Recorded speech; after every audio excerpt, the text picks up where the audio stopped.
Good morning, good afternoon, good evening. Welcome back to the Wilmac Wire. Thank you so very much for joining us for today's episode. This week is National Public Safety Telecommunicators Week, and here at Wilmac Technologies, that does mean a lot to us. We've been working alongside the 911 community now for just over 30 years, starting as a reseller of Nice Inform and evolving now into building our own solutions that are purpose-built for 911 centers. That includes Wilmac Continuity WFM, a workforce management platform designed specifically for PSAPs, and MAC, our agentic AI built to support scheduling, forecasting, and staff reporting inside 911 centers. Now, we've been thrilled at Wilmac to get more ingrained and invested in the public safety community. The work that these individuals do for their cities, their counties, the communities, what they do for them every day is mind-blowing, very intense. And the more positive recognition that we can give to what they do, the better. So this week, instead of a new guest, we wanted to take a pause and dedicate an episode entirely to the people behind the headset, our telecommunicators. So in today's episode, we are spotlighting clips from some of our public safety guests that we've had so far this season, and we'll give you a sneak peek at a few of the conversations still to come. From 911 directors to national association leaders from NENA and APCO to people who are just live and breathe the public safety industry. These are the people that are shaping the future of emergency communications, and they're living in it just every day. And you are going to love hearing from them. So before we hand it over, I want to take a quick minute, though, to talk about something that deserves more attention, not just this week, but every week. The 911 Saves Act. Right now, on the federal level, 911 telecommunicators are classified as office and administrative support workers, the same broad category as office clerks and receptionists. And when you think about what a telecommunicator does, guiding someone through CPR, talking a caller to safety during a disaster, legitimately coordinating life or death responses in real time, or for whatever that you called 911 the last time for, it feels like a no-brainer that they should be recognized as the protective service workers that they are. So this 911 Saves Act, which is formally known as the Supporting Accurate Views of Emergency Services Act, is bipartisan legislation that would do exactly what we just discussed. It would direct the Office of Management and Budget to reclassify public safety telecommunicators as protective service workers, giving them the recognition, the resources, and the wellness support that they deserve as the first of the first responders. The bill was reintroduced in January 2025 with 24 bipartisan co-sponsors, and it has stalled in the House Committee of Education, the House Committee on Education and the Workforce. It doesn't cost anything to implement. Very frankly, just needs to move. NENA hosted their annual 911 Goes to Washington event in February of 2026 that they hold annually, as I mentioned, where representatives from across the country go to Capitol Hill to advocate for not only this issue, but many others. Across both NENA and APCO, it's top of mind. You'll hear it in today's conversations from some of the public safety leaders that we've already spoken to this season. This is where you come in, though, our valued listener. The more this conversation reaches beyond the public safety industry, the faster it moves. Most people have no idea that the person who answered their 911 call isn't classified as a first responder. Now you do. So we've published a blog on this topic on our website, wilmactech.com, and we will link it in the episode notes. I encourage you to read it, share it, and if it resonates with you, please reach out to your local representatives. For those of you that are listening in Monroe County, New York, that is Wilmac's headquarter county. That is Congressman Joe Morelli. I just wanted to take a minute to share about the 911 Saves Act that impacts many of the telecommunicators that we're celebrating this week. So thanks for listening to my spiel. Lastly, it is a big week at Wilmac Beyond the podcast. We are delivering treats to local 911 centers here in New York and sending treats to centers across the country because these folks deserve to be celebrated. We're also in the middle of our Continuity WFM webinar series.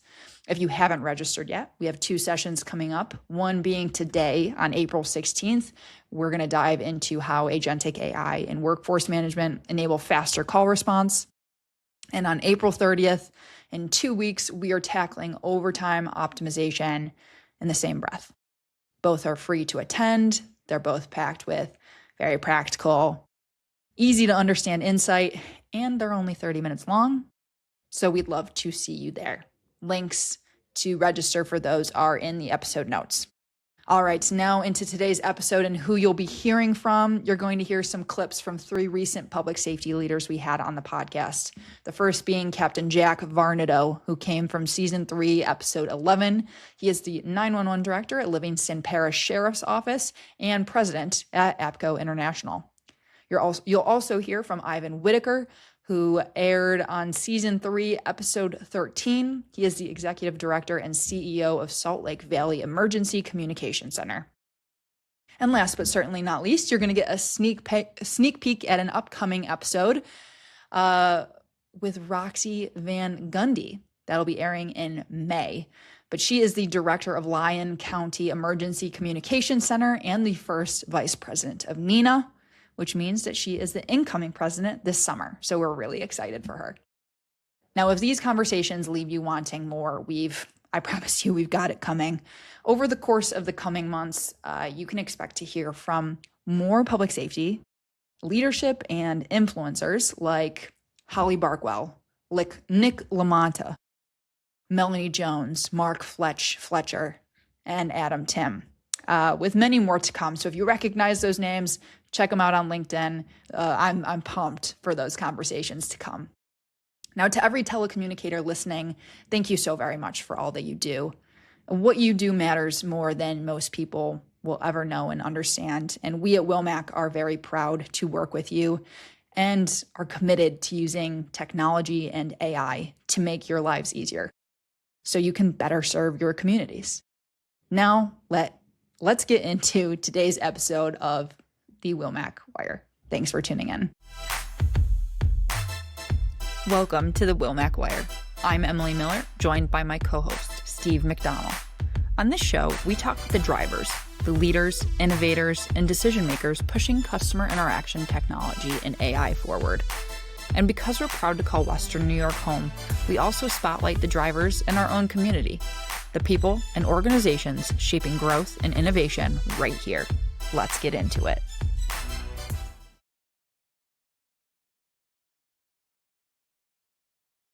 At an early age, I wanted to be a police officer. I wanted to go to college, and I started off in college being a criminal justice major. I dropped out of college after about 2.5 years and decided I wanted to go ahead and start practicing. And that was after an accident in my community, and a lady that I went to church with and her husband were killed in a car crash. I was one of the first people there, and I got to the accident and I couldn't do anything. I didn't know what to do. I was 20 years old. I had no idea what to do. And I said, you know what? I'm never going to have this happen again. So I started being a volunteer firefighter in my community, moved up in there to get my EMT.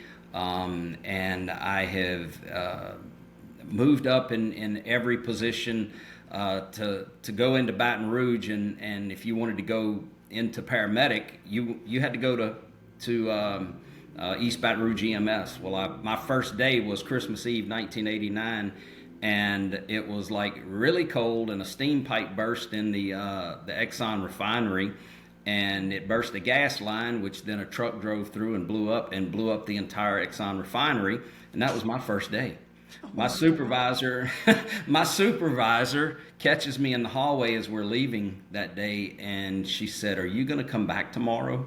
And I said, "Absolutely." I I can honestly say, and I've told this story many, many times, that is the day that I fell in love with communications. And I've done field work in law enforcement, fire, EMS since then, but my heart is always with communications because I know what it means to really be involved in that and making that the best it can be, because our first responders out in the field depend on that for their safety, for the safety of the citizens, for the response of every emergency call that is coming in goes through communications. And I want to see it be the best we can make it at every level, whether it's at my local agency or now being the president of APCO International and trying to make this industry better. And I want to see it better every day, and I want to see us making it better. And I've tried to do that, and I've worked with some amazing people, whether it's people in the public sector, private industry, Congress, FCC. I've worked with a lot of people to do that, and I just love this, that we're seeing a transformation of our industry now, and it's a career. I was telling someone here not long ago that this is such a worthy career, and I'm sorry that we don't have more people stay in this career, but it's a tough career to make it long lasting unless you get into management. That's a wild first day on the job. Yes, it was crazy. But that's another one of those situations where I said, I couldn't do anything. I could answer the phone and say, what do I need to do? But I didn't know what to tell them. And I said, I'm never going to do that again. And I wanted to be the best I could be. And I had some great trainers and supervisors and leaders in my life that I've been able to, and career that I've been able to try to do that same thing with people. So you've literally worked across a ton of the different disciplines. Yeah. And clearly communications is where your heart's at. It is. How was working, being a volunteer fire, being in EMS, doing some patrol work? How was that compared to being in the communication center? It's just a different feel because you're out in the field, or? Yeah, it's different because you have to communicate face to face with people and not over the phone. I tell dispatchers and call takers this all the time, that the worst thing that can really happen to us in communications is we have to eat a cold burger or the room gets hot or cold. For our first responder disciplines in the field, they cannot go home to their families. Yeah. And so I try to take that idea that I know what's happening in the field, and what we do in communications affects them. And many times what I'm trying to do whenever I'm in the field is trying to learn what can we do differently or more efficiently to help those in the field when they are on a call, whatever that call is. What can we do to make their job safer or more efficient without burdening the dispatch centers down with some of the things that sometimes we get burdened with? Can they do from the field, or can AI help us? Can new technology help us in a particular way? Yeah, that's powerful. Let me ask, Jack, so you obviously moved from frontline roles into leadership. Mm-hmm. Like, what changed most about how you approached your day-to-day with that? I think what changed most was that I didn't, not real sure how to say this, but that my role didn't change. Well, my role changed a lot. My responsibility didn't, because I now had the responsibility of the entire team, whether it was a shift or go from a trainer, and I was responsible for that trainee and myself, to a shift to the entire organization at that point. I guess my leadership style was always was not to be overbearing or micromanaging, but to be a part of that team, not to just jump out there and say I'm in charge. I'm in charge. Uh, Look, many times I walk in the dispatch center today, and I'm asking those ladies and guys on that floor. I'm asking them, hey, tell me what you see. Tell me what you need, and then I'll go out and make it happen. But I don't try to pretend that I know or have all the answers. The those people are pretty resourceful and go getters on that dispatch floor, and most of the centers that I've been in, they're probably the most intense individuals because they're gonna get out there and get the information and do whatever they can to support that particular call or that particular event going on. Yeah, so it sounds like the people are kind of a big motivation for you, that safety of the community. Like, am I correct in assuming that what keeps you continually motivated to Yes. show up every day? Yes, People. yes, it's Yeah. it's the people. Whether it's the victims or the callers or my own people that work in the agency with me, and I try not to say people work for me. They work with me, and I work with them, and it's all about the people. The technology. We've had times where the technology has totally failed, but those people in that dispatch center, in that agency, fire, police, EMS, they didn't fail. The equipment we had, we learned from things, and I've been involved in some pretty horrific events: Hurricane Katrina, Hurricane Ida, the different things out there, and our people never quit. Sometimes the technology does. We get it back working, and we continue doing what we do.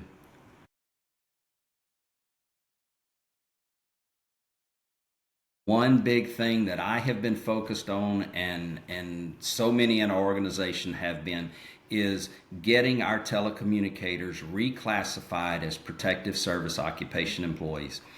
They are right now, they are considered administrative clerical. They are not. What they are doing is not administrative clerical. They are emergency call takers, and they deserve that protection or designation as emergency. I'm sorry, protective service occupation. And the Senate has passed it out at the U.S. Senate without any opposition, and it is sitting in the House of Representatives, and it is stalled right now. But we at APCO, we are out there trying to fight that fight to get our telecommunicators reclassified as protective service. Crossing guards and lifeguards, school crossing guards are protective service, but our telecommunicators are not, and we've got to change that. And APCO is working as hard as we possibly can to get them reclassified. So stay tuned for things that may be coming, and call to actions that could come here in the next few months to try to get this done and get it over the finish line. Wonderful.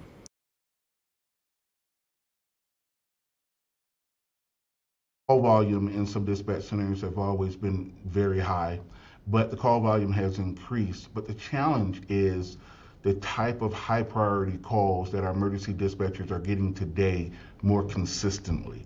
That's a change that I'm seeing in my dispatch center that I haven't witnessed quite in the same way before. So volume, we've always dealt with volume, but the type of calls and the frequency of those calls is leading to a variety of things that we just haven't seen. The mental health challenge that we're having today. I saw a stat this week that said that in EMS and 911 will experience I think the percentage is more than 50% will experience a mental health diagnosis sometime in their career. So that is one of the changes or the challenges that we're up against. I think the demands from a technology perspective, not internally, but our citizens and what they're exposed to, I think that's totally and completely different. So if I am a non-English speaker, the expectation is that they're going to have the same level of care and support, which they should expect that. And so we have to be able to deliver on that in the same way as everyone else. The use of apps and the use of, our NG 911, where we're talking about enablement and the capabilities and our ability to be able to capture all of that. So I think it's just the requirements of the emergency dispatcher are a lot different. So leaders have to understand what those requirements are and those thresholds. I know, Em, you wanted to cover this a little later, but I'm diving into it now. Go for it. If we talk about, an 8-hour, 12-hour shift, how intense are the back-to-back conversations? Meaning, are they taking a call, it lasts 20 minutes, and then getting, another 20 minutes before another call gets in to group themselves, and not an official break, but when they're on the desk? Or is it just coming constantly for those 8-12 hours, and it's up to the supervisor to make sure they're getting those breaks, those mental breaks, the 15-minute bathroom break, the 15-minute snack break? How does that, what kind of is the environment like in a typical day? Yeah, so I'll start with the volume. We're doing more than 200 calls an hour right now. And so when you look at the number of call takers, if you go out on my floor right now, those calls are back to back to back. So we've infused breaks throughout to try to deal with that volume. But it is very intense. And like I said, the reason being is it's not just the type of calls that are coming in, it's also the acuity of those calls, the severity of those calls, which are just much different. And so you might have an experience of having a pregnancy childbirth to where it's high and intense and you're giving pre-arrival instructions, and then you might have a gunshot an hour later. That is reality in dispatch centers today. And so where that gunshot might be an incident to where it would require that person off the shift for the rest of the day, they might have had 2 or 3 of those in a shift. And so the volume in our dispatch center, we have some call takers that are taking anywhere from 800 to 1,200 calls a month in our dispatch center today.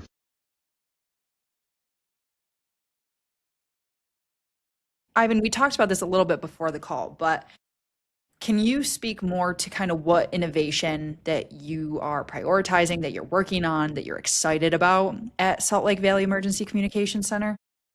Yeah, this year is going to be a powerful year for VEC. We have a lot of things that are lined up. I think the biggest initiative that we're working on right now is our non-emergency AI initiative. We actually have an RFP out right now. We're doing, if you just exclude 911 calls, we're doing about 600,000 non-emergency calls a year. I would say probably about 93 to 94% of that can be handled with AI without the intervention of a human. Yeah. Some of those are just needing the phone numbers to certain places or need to be routed to certain places or needing a bit of info that could be handed off just easily with the right AI program. And so we're going to implement that. We go live with that in September.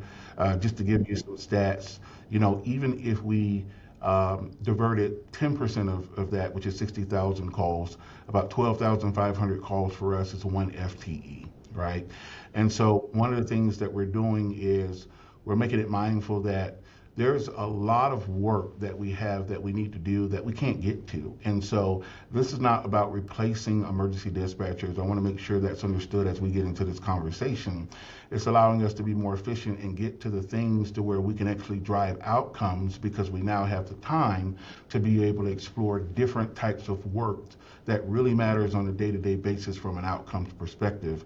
And so we're very enthused. We want to, at about the 3 to 4 year mark, to be at about 50% diversion or 300,000 calls, which is about 24 FTEs when you start to look at ROI. And that would be phenomenal for us.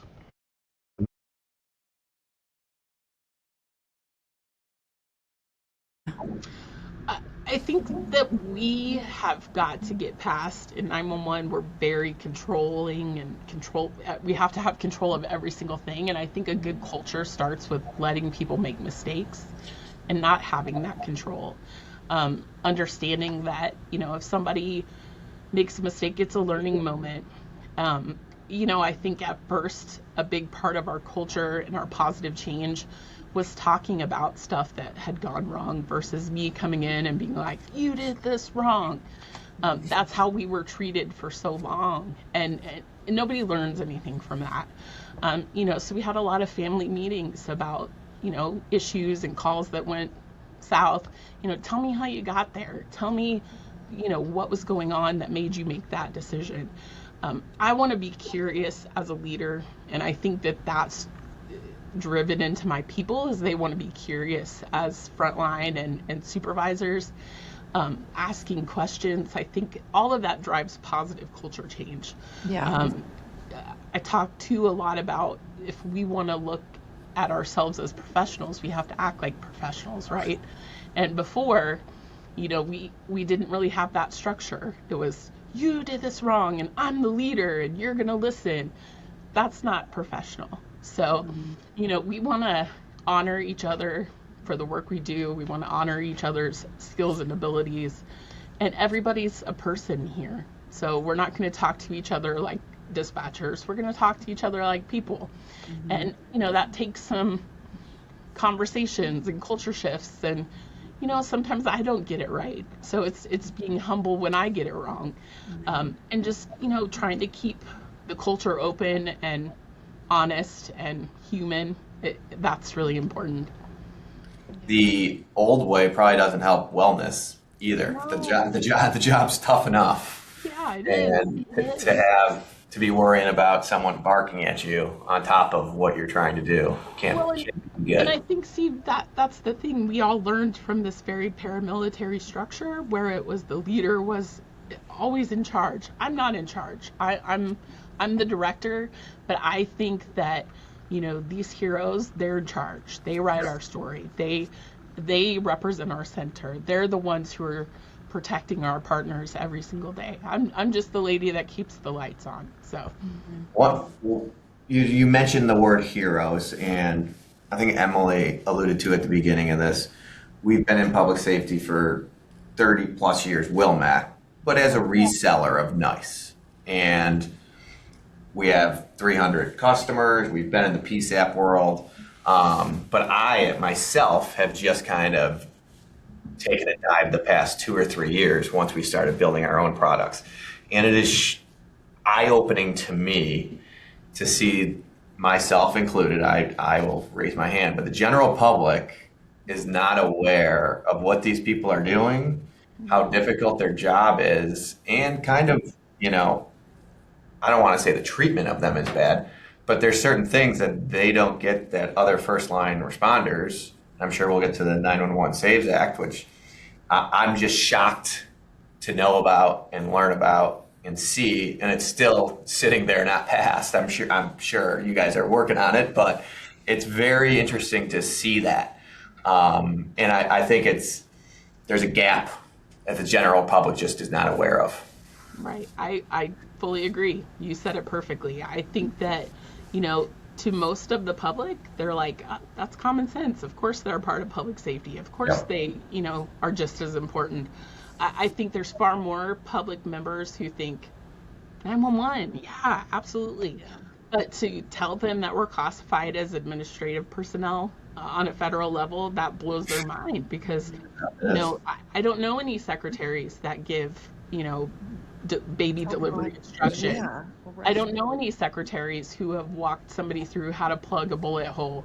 That's not a secretarial task. And so when you really break it down to the public in that way, and I mean, you got to be brutal about it. It really does open their eyes to what we face every day. Yeah. And I think hearing the actual stories, and sometimes they're tough to hear and maybe the general public doesn't want to hear, but that a lot of this goes right into the gap of wellness that is out there right now for the call takers and dispatchers, that it needs to get better, but some of the resources maybe aren't being provided because of this gap in how you guys are classified.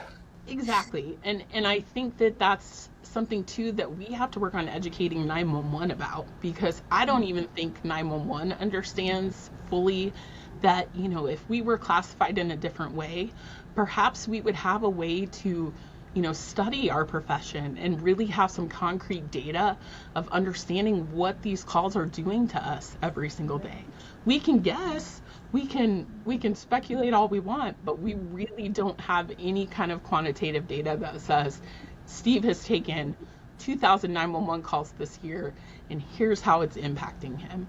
We don't know that the entire state of Kansas, those dispatchers, 20% of them have PTSD symptoms. We're guessing, but we really don't know. And I think one of the biggest drivers of being reclassified is not only just to right a wrong, but it's to open up some of that. You can go online and see how many law enforcement officers or members of the fire service have taken their own life. You really can't find that for dispatchers.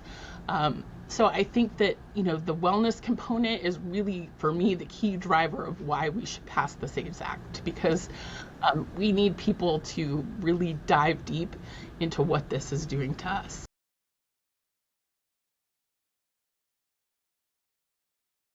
Well, Emily, I think you probably know if you follow me on LinkedIn, I'm the touchy-feely one, right? I'm all about the wellness and the happy vibes. Yeah. I think that Betty stemmed from that.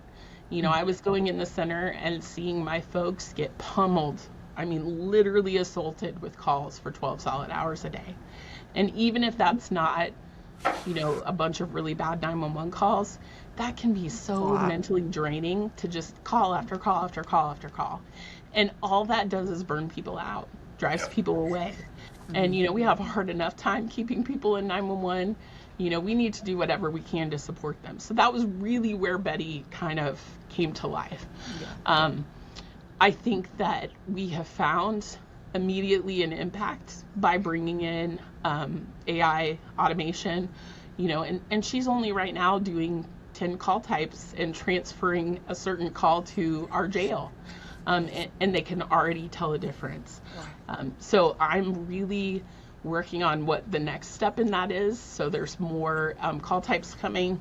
We also do rangeland burning here in Kansas. So burn season is a really difficult time for us. So we're gonna work with our company to get burns into Betty, and then she can put those on our burn map. So we're trying to find ways where we can streamline the workflows and make it so we're taking just those little annoying things off their plate so they can really focus on the business of 911. Yeah, as someone who leads a company, an AI company, I think one of the biggest things that we try to echo is the AI should really help everyone's wellness, because it should be taking away the tasks and the mundane tasks that people look at as kind of a pain and that are overburdening them, leading to burnout, exactly what you said. Then you have turnover, and then the whole retention and hiring, and it just starts a nasty ball. And if you can free up their time as much as possible to do the important stuff and have enough breaks, I think that's how people should be looking at AI applications. LinkedIn, for example, can be a nasty place. People doom talking about AI, but I think that's really where AI fits in public safety, and it should help wellness out quite a bit. And I think the big fear, and just to be transparent, I think the big fear is that we're going to allow it to take over these mundane tasks. What else are we going to allow it to do? And I don't believe at this point, from what I've seen so far, there is an argument for AI to take over 911 calls.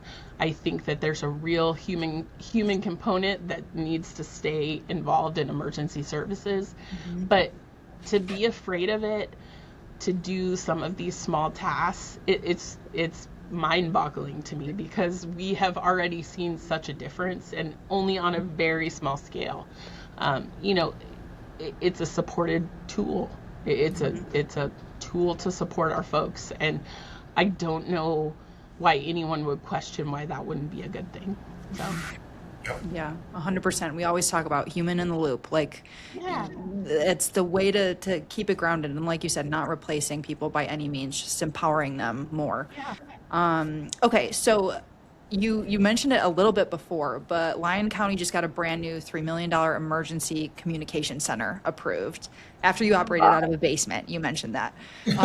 First of all, congratulations. Thank And you. second of all, what does that mean for your team? Like, what's the game plan moving forward with that? So we actually went through, and I think I kind of mentioned this on LinkedIn, Emily, but we went through a really long time where we looked for a lot of different options of where we could go. Because, 13 years ago, we were promised this was temporary solution. You guys are just going to be here for a few months until we can find a place for you. Well, 13 years later, we're still here. And we just could never find something that really worked, that kind of checked all the boxes. Our sheriff was able to obtain a DOJ grant to build a new range. They have a range. It's not great how it's set up. It's kind of clunky. And he also has some of his different apparatus, like his MRAP and stuff like that, in different places all across the city. And he wanted a place where he could build a range, get all of his stuff in one place, and potentially build us a training facility, because we don't have a lot of training facilities here. Most of our conference areas are public, so we have to fight the public for space to have training. So that was kind of his general goal. And we got into a conversation of, well, what would it look like if we just expanded the goal just a little bit? So that's how we came into the conversation. I think the game plan for us is getting the range up and going, because that has a time limit of when that money needs to be spent. So that's kind of the first phase of our project. And we're getting into the second phase of building. So they're starting to lay foundation and do that kind of stuff. And we should be there probably, if Kansas weather holds out, sometime around March of 27. Okay. Wow. That's awesome. That's exciting. Congrats. Really exciting.